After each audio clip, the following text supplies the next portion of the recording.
Alright, so I had a very interesting challenge come to mind because recently on our AutoCraft SMP server, we are currently working on a lazy loot and raid farm at the time of recording this video here. And something you don't know about that is we have to actually use regular TNT. We cannot use dupe TNT for TNT looting. TNT has to be ignited from an arrow, which obviously cannot be ignited from a minecart, which most TNT dupers are, or they are butted and updated in a different way other than an arrow doing that. So you have to resort to actual crafted TNT, which those of you may know is quite expensive on large scale, especially when you use about 72,000 TNT per hour for this farm. What I decided to do is I would very recently decided to get a new one wide tileable TNT crafter. So what I needed to do then is I wanted to make a full factory. Just like if you've seen recently, I did make a one wide tileable mass D crafter for iron blocks into iron ingots, which will be used very, very soon. I did also make one for TNT, which will be used obviously in this video because I wanted to mass craft a lot of TNT.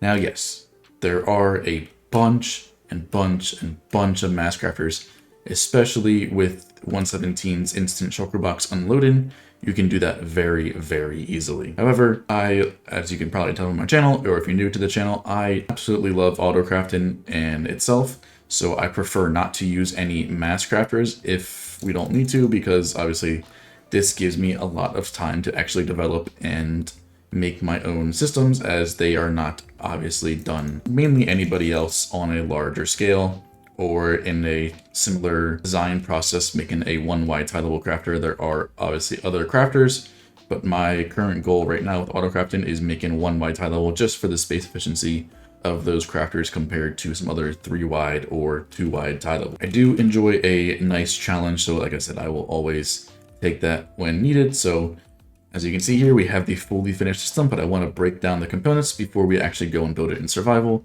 This will be kind of the same process we did with the Mass D crafter. However, we're not going to start showing you the full process. What we're going to do is we're going to break down a bunch of these individual parts and components of this actual full factory, which is actually quite small for crafter, almost 100,000 TNT per hour in a very, very small space, all done fully automatically without needing a player, which is the best benefit of autocrafting. Obviously, you don't need to have the player nearby because they do work with trunk loaders, which is also something that is very, very interesting to work with.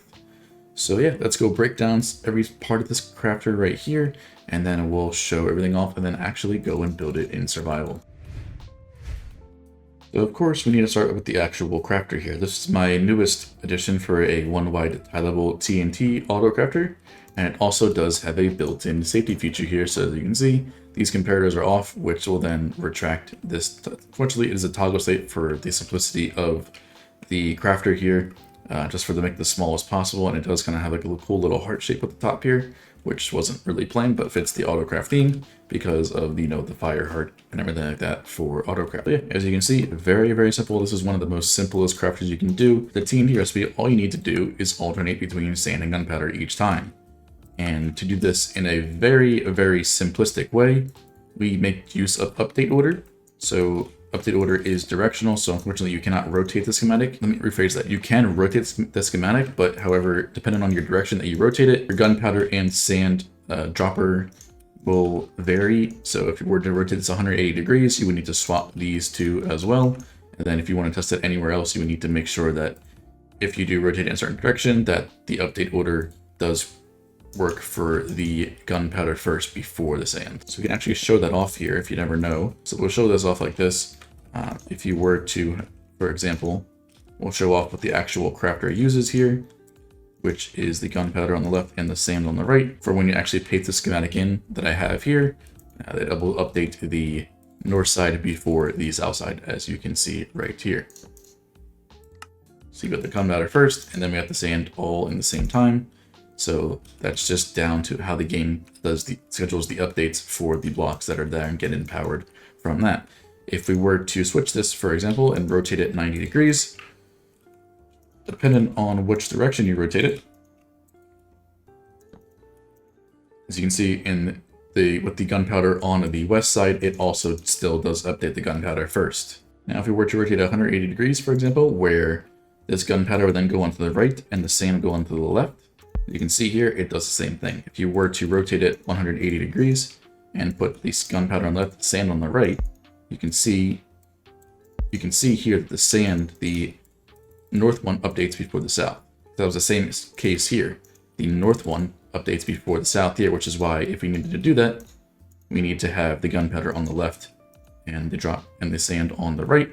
And however, this is rotated now because now we have sand first, which is the north side, and gunpowder. So if you were to rotate the schematic, say you didn't like it being facing that direction, you needed to be on this side, you would have to then, when you fill it, you would have to switch the gunpowder and the sand side. That way your gunpowder is on the right and your sand is on the left. That way you get the correct update order with the gunpowder going in first for the recipe. So there is a very good explanation video that I will link in the description that basically explains update order in much more detail than I would be able to do. So if you don't want to see that, definitely check the description down below and head over to that video to see a better explanation of update order if you are interested in that sort of stuff. Because we are just observer clocking the crafting table right here, what can happen is there couldn't be any combination of sand and gunpowder left in the table because we are using a filter here. An observer clock going back and forth.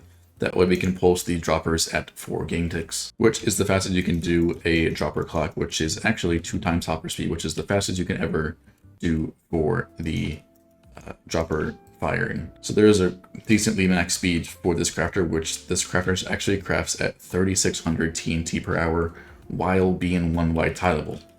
Now, of course, you could also double the speed of this by having 2 extra droppers here. And you would, of course, need to take advantage of update order there as well. So this will update the north first. So this one over here on the west side would then update at the same time. So we would want that to be like that. And if we were to hit that, you can see that we get gunpowder, gunpowder, and then sand again, which is what we want. And if you were to do that, obviously you would 2x your crafting speed. So if we were to actually use this would actually double our rates being 7,200 per hour. That would then be 3 wide tileable in a sense. You have to obviously mess with your input lines because this would obviously need to be 2x as well because you're obviously pulsing this at 4 game ticks and hoppers have a transfer speed of 8 game ticks. So you would have to also then include an input line for that, which can just be a little bit difficult because with this, we have 2 input lines here just for these right here, which can be hooked up to a simple 2x load unloader, which we will show in the factory. Makes this a little bit easy to do on a larger scale. Obviously, the 1 wide tileable crafters tend to be a lot taller in height and a longer in length. However, I think that makes up for it being 1 wide tileable, not only in the case of building up and survival, as well as it does also make the item input for water streams that will show in the craft the full factory a lot simpler to do and stuff like that. And you can even include an on-off safety switch for this type of design as well. So yeah, we'll actually turn the crafter on here. It's based off item input. So what we're going to do is we're just going to power the sticky piston here. You turn the crafter on and you can see the speed that we're crafting the TNT here. Nothing too special. It's just a simple filter here that once we get a crafted TNT, that will then get taken out by the filter. So basically, once the TNT is made available in the slot, because our filter can only accept gray concrete or TNT, the sand or gunpowder cannot go into this hopper at all, which is what we want. We want the only TNT to be crafted, so that's what that does there. And then obviously that would be then chained down as well. Something I did do for the factory just for the sake of symmetry is instead of having all of the filters on one side, I did end up rotating it. This is by no means required. But just for the sake of making them look similar, I did rotate this as well instead of having it all on the same side here, just for the fact that it looks a little bit better in the final finished design over there. Now that we explain the crafter a little bit more, we can now add the shulker box unloaders and things like that to the top here to basically make the full finished design all ready. All right, as you can see now, we do have these broken down part of the actual segment of the full crafting array right there. Basically what we did is we just added a couple 2x shulker box unloaders here. Very, very simple. You can use of a hopper minecart slightly inside the observer here. To actually do that, if you haven't done that before, all we need to do is get a minecart on a rail here. And what we'll do is we'll place a temporary block there. with a wall on top of it. And then we'll get a hopper minecart, put it on the track, we'll push it over just until it lines up with that wall. We will then break that wall there. We will then put an observer facing that way, and then a piston on top, and all we'll do is just push it down. And there you go, you have an observer, you have a minecart inside the observer there. Very simple to do, and that minecart is now on top, partially on top of the hitbox of the other hopper. So if we were to put in, for example, 16 items into here, you will see that 8 and 8 get evenly distributed to each hopper here, which allows us to have half the unloaders we would be required to do that if we had 2 separate shulker box unloaders, which this system takes care of in one, allowing the full factory to be 2 times cheaper, as well as more space efficient, because we can fit both of these inside the same width as the actual crafter itself. We also have our empty shulker box output from the unloaders, because when we do that, we lock the hopper minecart temporarily. That way the shulker box entity gets pushed over into the top of this hopper here, which will then be taken out, and then we can then have a system to recycle those shulker boxes. Then simply we can just add a water stream down here. It needs to be 2 blocks tall, because if we were to continue the water stream over 8 blocks, all we need to do is a simple trick. So there will be a crafter here. We don't need a space in between each crafter. What would happen there, what would happen in this case is the water would then, because of this, the coral does redirect the water to allow it to flow backwards, it would flow back and then go underneath here. If you did want to use something else, you could also use a sign, fence gate, anything that has no hitbox you can use in this position as well. Personally, the fans is a little bit easier, and you place it down, don't need to click it at all. Like unlike a sign or a fence gate where you have to open that to get rid of the hitbox. This one, click once and then your coral fan is down. Yeah, so then what would happen is this one would then just flow over here, and the ones that would go in the back would flow underneath the slab, creating a infinite water stream that you can do without needing to have a gap in between your autocrafters. Very, very useful for tiling things that are 1x tileable. That would be then more than 8 of them that you would use. Very, very simple to do and fairly cheap. So yeah, that's the actual full core basically all done. All we need to do up here is then just do the item distribution. That way all the crafters that we use in the factory, I believe it's 27 crafters, would get filled up in the same time, which is very simple to do. Alright, so here's the UI that I did develop for the TNT mass crafter here. As you can see here, I did take one of the crafters to show you just how close I get this system to be here, and then we can also explain the signs and everything like that for the actual UI. But as you can see here, first what we'll do is we'll actually break down the UI here, which is what the player actually sees when they come through the portal to then use this area. So a fairly simple UI. It has very little features for you to actually do. Most of it's obviously just lamp indicators that automatically get turned on by the crafter itself once certain things are done. Something I personally like to do for any input for any of my autocrafters is I always like to lock the hoppers until the player is ready to then input the input into the chest here. That way, for example, if you were to decide to only want to use 54 shulker boxes, you obviously cannot bring those all over in one trip. You have to take at least 2 trips to do that. So what I can do here is you can put the first 27 boxes you bring over, and then once you bring over the next ones, they will still be in here until you click this no block to then unlock these hoppers here, allowing those items to flow in. It's very useful for keeping track of how many boxes you're inputting into the system, because there is not a easy way to do that without having to go up to each individual unloader and then seeing how many boxes are in each one of those. This way, if you were to example this crafter, this factory over here does have 27 autocrafters, so if you were to input obviously 27 shulker boxes, each crafter would then evenly get distributed 1 shulker box, which is what the thing up here, we'll talk about a little bit. The logic behind that will be broken down as well. So like I said, if you were to rotate this 180 degrees, you would have to swap your sand and your gravel. This schematic was based off the gunpowder being on the north side and the sand being on the south side. So there's space for 4 double chests of shulker boxes, which is 400,000 to be input at a single point in time. However, each of the autocrafters can hold about, each one can actually hold up close to about 27 shulker boxes for each item type, allowing you to have quite a bit of storage per item type if you want to do that without the need for even a single chest on top of the item stream here. So yeah, now to the actual box batching system. What I needed to do here is actually apply some decent logic It's very, very simple, but for me, I never do any logic for anything. So this is kind of something that was sort of out of my comfort zone, but I did appreciate the challenge, actually. It was quite fun to actually see what I could come up with of my own and not actually use anybody else's design for this. So what we do here is we want to only batch the boxes when we have more than 27 boxes. Because if we were to batch it with less than 27 boxes inside the system here per item type, we would then have unloaders here that wouldn't actually receive items, then making them useless in a sense for the factory. So what we do here is basically we have 9 shulker boxes. We have not space for 9 shulker boxes in this dropper, 5 for each hopper. So that brings us to 24 space for just this part here. Then we have a chest here, so that when we had more than that, we would just went up. Obviously, once we have more than 4 in this, or more than 3 in this chest, we would want to turn on the actual system to then start dispensing the boxes inside here.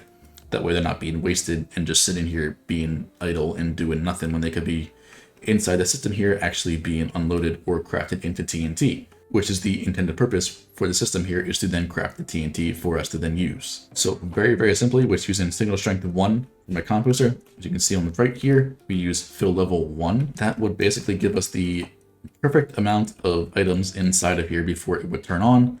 So if we get some shulker boxes here, I just took away these 2 hoppers here and this piece of redstone here.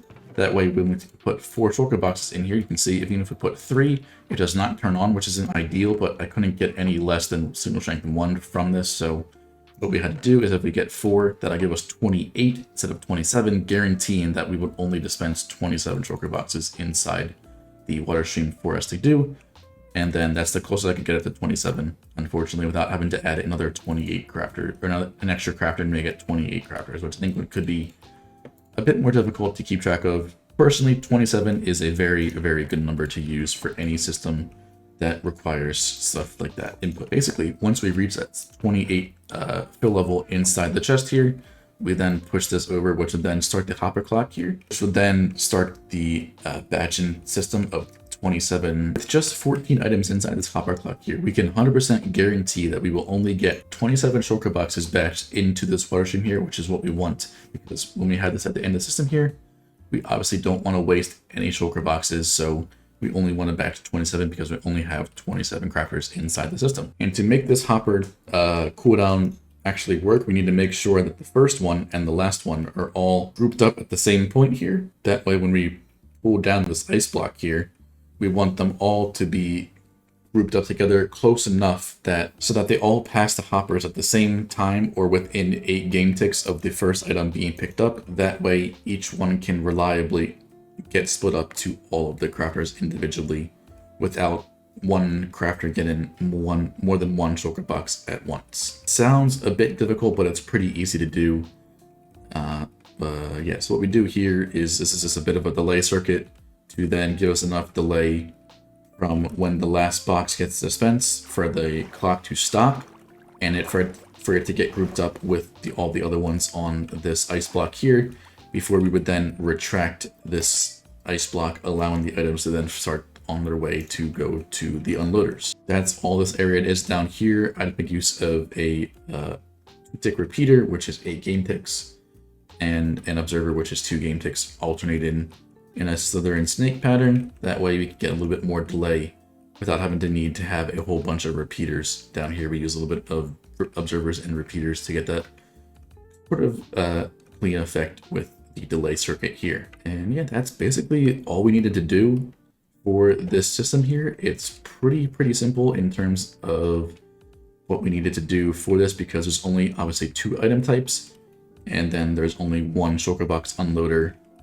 for that item type per crafter, making it very, very simple to actually do on a large scale. So yeah, back to the UI here. What we have here is we have other lamps here that indicate if the system is currently unloading shulker boxes.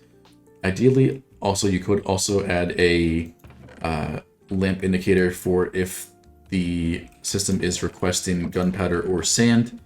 Unfortunately, with the space I added the UI in, this wasn't really ideal because we would have to then have a lamp sort of like here, which could get confusing with how I add this lamp here. So how this crafter works here is whatever side this observer is on is indicating to you which material ran out. It uses more gunpowder than sand. More than likely, you're going to run out of gunpowder before your sand. For this one, it did run out of sand first, just because of how I add the system. Designed. When I built it up, it was on the sand missing. So quick note, if you do plan to build this yourself, when you do load the schematic in, the observer is on the side that the sand is on. So you do not want to put sand in first. If you put sand in first, this will get activated, and then that will just start dispensing sand into the crafting tables. And then you would need to go fix that in each and every one. So instead, what you need to do is you need to fill the gunpowder side in first. Wait until this comparator is constantly on before you start inputting sand. That way you can guarantee that the system will work properly the first time you load it into the system. Afterwards, once the system does run out, if you were to input, for example, in this case, if you were to input more gunpowder, it would not break the system because the system would only turn back on once the sand is filled. That's how this safety feature works, is if either one of them runs out, as you can see, this sticky piston cannot reach this observer over here. So even if you were to power this observer, for example, it cannot reach that, so then it cannot turn on the crafter, which is what you want. So then you have to wait for the sand to be in the system for the crafter to turn on automatically. That is also something else I need to mention for the crafter. There is not a physical on-off switch for the crafter here.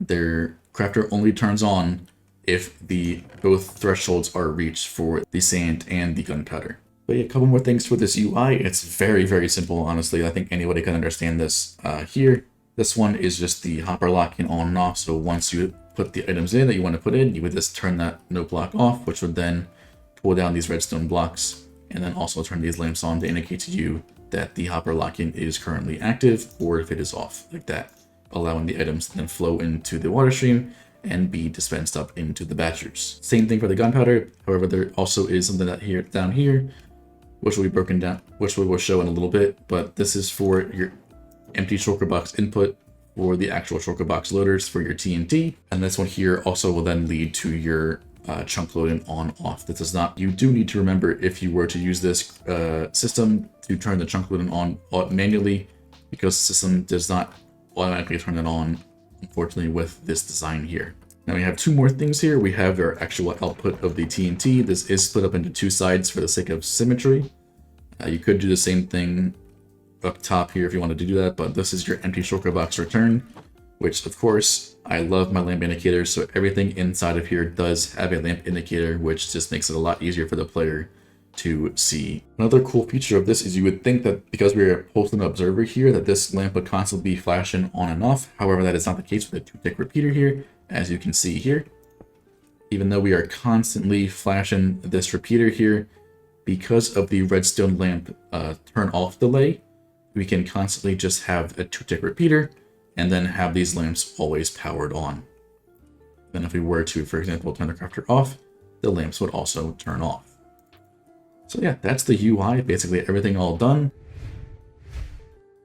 So the very last part of the system here is the shulker box loaders and the very part of the UI to go back to box fill level detection for the UI, and then obviously our chunk loader to make this fully playlist if you wanted to do so. So this is our output stream from the full 27 crafters. Those water streams make its way down here to where it is then aligned with the use of a waterlogged sea pickle to then align it perfectly for these two 6x shulker box loaders. So this is a bit more than you actually need for the factory, but that is just for to make sure that everything does work properly and no TNT is lost. That even if any of the TNT does get past it, it does not get lost and gets recycled into the system. So yeah, that's basically it. Then we just take the output from those and put them into a water stream and then put those up to the UI for the storage. And then what we do here for the box fill level detections, we just have a redstone block next to the comparator that does give the comparator signal strength, higher signal strength. That way, if only one box is in this hopper here, this comparator will not turn on, so that only then once 5 shulker boxes are in the hopper here, this comparator will output a signal, which would then let the player know that in the UI that there is enough boxes inside the system for a good amount of operation. And we have our shulker box input lined right here to resupply the shulker box loaders with extra boxes to be loaded with the TNT. And then we also have our system here, which is the middle one on the floor for the UI to then turn the chunk loading on. All we do here is the same thing we did with the box processing. Is this all we do is unpower the hopper clock here. That way the hopper clock does work in its intended use case and cycle these 9 items back in the hopper to guarantee that our chunks will always be loaded. What it does is it just sends an item through the portal. What you do need to do on the nether side here is have a receiving system that will then, once it gets the item, it'll just spit it back to the overworld side, creating an infinite loop for the system here. That way your chunks will always stay loaded. So yeah, that's everything broken down for the factory from the autocrafters themselves all the way down to the very simple chunk loader for the factory, and including the nice UI that I did attach for this. So yeah, now it's actually time to use it in survival and actually get a whole bunch of TNT prepared for our project.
Alright, so the full factory is built up in survival here, and it is working. So we'll go show it off in a little bit. But everything is the same way as it was actually in the creative custom world, where I did design this with the crafter and everything like that. But yeah, it's all here, and we put it inside the creeper farm perimeter because this has access to the majority of our gunpowder, which we have. So that's all stored over on this side by the activation switch. So that's all stored over here by the activation switch, and we did run this overnight for one day. So we have quite a bit of gunpowder left in this area so far. It's probably close to about 2 million or so that's still here. So we'll actually start to bring over some gunpowder to throw into the system, because this does actually need gunpowder. Something I did realize afterwards is I would ideally like to have a system to tell me what is missing and what's not, because this can be sort of annoying. It is something we can do, but it would be kind of weird to wire up. I might see if I can put that in right now, if I can think of something on the fly. Alright, I was able to squeeze in this little system here. It's not ideal. It does use a toggle state, so it can sort of break, but there is a redstone block here so that it will only turn on if this full double chest is completely filled up. Unlike this one here, what will turn on if there is a single item for the crafter in the double chest here. Not ideal, can only get one lamp. I would ideally like two, but with the wiring, that wouldn't really be possible, because if I put a block here and a redstone dust on top, which would then power the one below and the one on top, this would then also lock the hopper so that any new stuff you would put into it would not be filled in, and that would just create an issue. So we only did the one lamp, and I will need to put a sign here saying that if one of these lamps are on, that it is requesting that material, which I'll put in right now. If the lamp is on, system is requesting that item. Simple as that. As you can see, this factory has been working. We have a little over 120,000, including the hopper in the back. So let's go get some more gunpowder. We'll fill this all in. We'll show it how the input works. So we'll just put 2 double chests in. The rest of it we'll just keep, because there's going to be not enough sand to craft more than that. And that will obviously also take some time to fill up. So yeah, last batch right here. And then we will be able to start inputting the items into the system. So what I'm going to do is hit the block down there. That will begin dispensing them in the back water stream here. I'm going to quickly go put the rest of these gunpowder away. And by the time we get back, we should start to see the items be batched by the logic behind that part. So those are all making their way up here. There is 2 hoppers to pick them up, and then those will just cycle around. You should be good here, so then we got the batch in here. So we got more than 28 inside of that system there. So we'll batch out 27 items exactly. They'll make their way across the water stream here and be evenly split up between all of the shulker box unloaders. As you can see by all these redstone blocks here, every single one of them got one individually without missing a single one. Now, those will be there. As you can also see by my frames that dropped, the crafters did also start to turn on. And we are getting a rain of TNT at 97,000 TNT per hour. So just very shortly shy of the 20 or the 100,000. But if I were to only add one more module to push it over the 100,000, then I would need a whole new batching thing, and add in an extra item in the hopper clock does not give a single extra item to be dispensed. But yeah, as you can see, all of our shulker boxes are now being unloaded here. There is not any being unloaded for sand. We probably need to bring some more over for sand.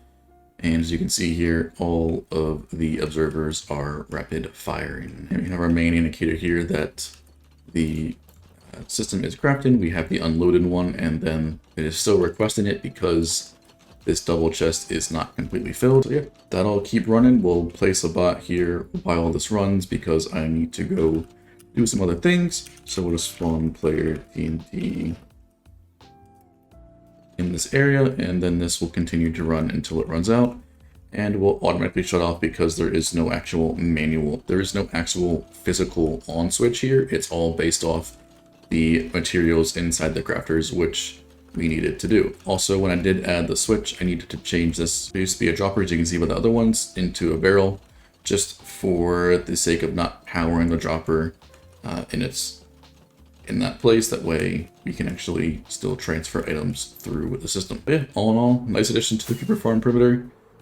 Makes it a little bit useful, and actually makes the TNT in the center here have a bit of use, even though this farm, if you haven't seen, is completely based off the TNT tubing modules. So just adding more TNT into the area, which is never a bad thing for something to do with creepers. So yeah, make sure you like, subscribe, all sorts of things, and I'll see you in the next one.